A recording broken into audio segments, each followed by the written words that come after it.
అందరికీ praise lord. ఎలా ఉన్నారండి మీరందరూ?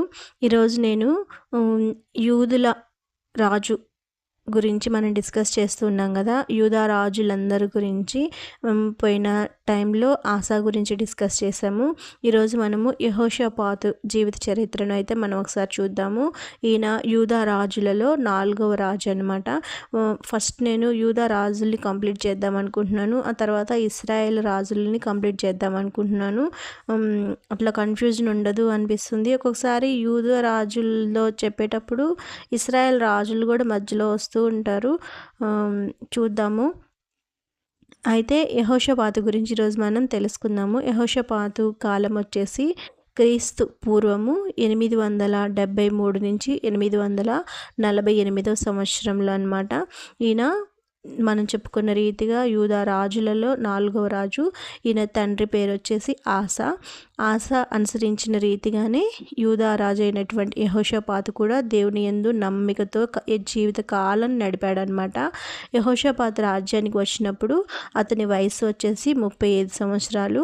ఆయన తన ప్రజలకు దేవుని ధర్మశాస్త్రం నేర్పించాడు. అందుకోసం ఏం చేశాడు అంటే యాజకుల్ని, లేవీయుల్ని ప్రతి పట్టణానికి పంపించి అక్కడ ధర్మశాస్త్రాన్ని బోధించే విధంగా వాళ్ళని ప్రోత్సహించాడనమాట. అంటే ప్రజలందరికీ దేవుని ధర్మశాస్త్రం నేర్పించాలి అన్న ఉద్దేశంతో యెహోషాపాతు యాజకులను, లేవీయులను అందరినీ ప్రతి పట్టణానికి పంపించాడనమాట. ఆ విధంగా ఉండడం వల్ల యూదా దేశ ప్రజలందరూ కూడా దేవుని మాట వినడం మొదలుపెట్టారు. అందరూ సంతోషంగా శాంతి సమాధానాలతో ఉన్నారనమాట. ఇలా కొన్ని సంవత్సరములు గడిచిన తర్వాత యుద్ధ సమయంలో దేవునిపై ఏ విధంగా ఆధారపడ్డాడో మనం యెహోషాపాతు గురించి తెలుసుకుందాం. ఒకరోజు ఏమైందంటే మోయాబు, అమ్మోను, సేయీరు దేశాల ప్రజలు పెద్ద సైన్యంతో యూదా మీద దాడి చేయడానికి వచ్చారు.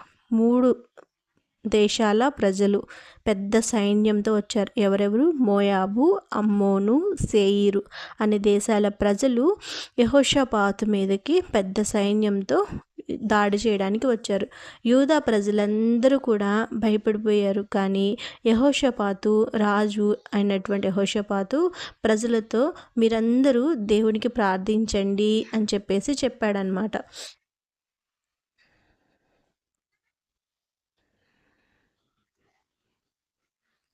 ఇక్కడ మనం నేర్చుకోవాల్సిన పాఠం ఏంటి అని అంటే, సమస్య ఏదైనా వచ్చినప్పుడు దేవునికి యెహోషాపాతు దేవునితో ఇలా ప్రార్థించాడు. మా దేవా, మా మీదికి వచ్చు ఈ గొప్ప సైన్యంతో యుద్ధం చేయడానికి మాకు శక్తి చాలదు.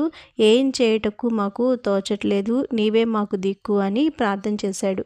అప్పుడు దేవుడు ప్రవక్త ద్వారా చెప్పాడు, మీరు భయపడపాకండి, ఈ యుద్ధము మీది కాదు దేవునిది అని. తర్వాత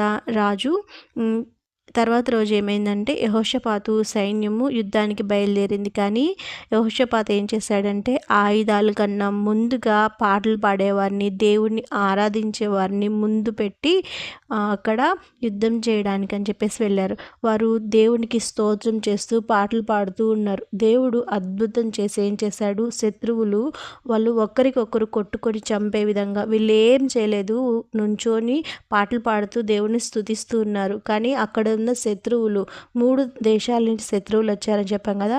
ఆ 3 దేశాల శత్రువులే ఒకరికొకరు కొట్టుకొని వాళ్ళే చంపుకోవడం జరిగిందనమాట. యూదా సైన్యం ఏం చేయకుండానే యుద్ధం గెలిచింది. ఆ యుద్ధం తర్వాత యూదా దేశంలో శాంతి నెలకొంది. దేవుడు యెహోషాపాతును రక్షించాడు.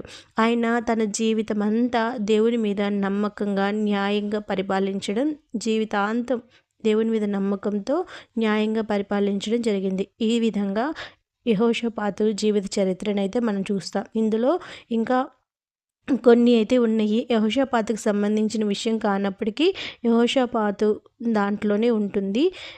మనము వీలైతే మళ్ళీ చూద్దాము. ఈ కథలో నీతి ఏంటంటే, దేవుని మీద నమ్మకం ఉంచిన వారు ఎప్పుడూ అపజయం పొందరు.